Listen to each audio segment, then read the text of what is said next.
அன்பார்ந்த நண்பர்களுக்கு அன்பு கலந்த வணக்கங்கள்.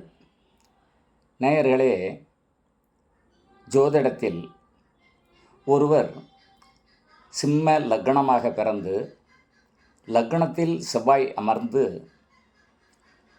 லக்னாதிபதி என்று சொல்லக்கூடிய சூரியன் சுக்கிரனோடு சேர்ந்து ரிஷபத்தில் இருக்க,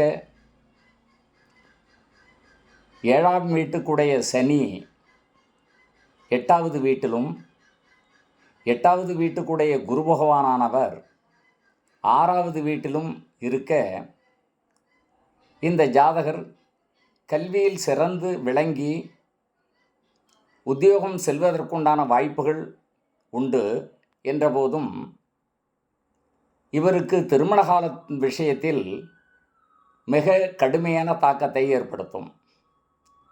வாலிபத்தில் திருமணகாலம் ஆகாது.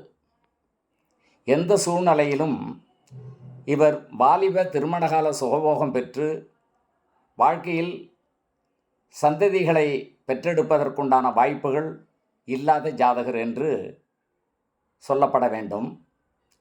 இன்று பார்த்த ஜாதகத்தில் இது ஒரு சிறப்பான ஜாதகம், ஜோதிடர்களுக்கு உண்டான ஒரு அறிவுரையை கூறும் ஜாதகமாகவே எடுத்துக்கொள்ள வேண்டும்.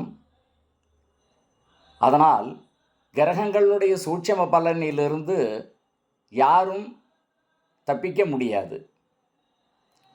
வாலிபம் என்றால் கிட்டத்தட்ட 36 வயது. இந்த 36 வயது வரைக்கும் இவருக்கு திருமணகாலம் ஆகாது இருக்கிறதென்றால் காரணம், லக்னாதிபதி சிறப்பாக இருந்தாலும், கலசரகாரகன் சுக்கிரன் சிறப்பாக இருந்தாலும், லக்னாதிபதி என்று சொல்லக்கூடிய சூரியனோடு சம்பந்தப்பட்டு 10வது வீட்டில் இருந்தபோதும், 7ஆம் வீட்டுக்குடையவனாக இருக்கப்பட்ட சனி 8வது வீட்டிலும், வீட்டுக்குடைய குரு 6வது வீட்டிலும் மரபடம் பெற்று தற்காலம் வரை கோச்சார பலனுக்கு 7ஆம் இடத்தில் ராகு இருப்பதின் காரணத்தினாலேயே இந்த பெண்ணானவருக்கு இதுவரை திருமணகாலம் இல்லை என்பதை உணர வேண்டும். கிரகங்கள் அது வேலையை சரியாக செய்யும்.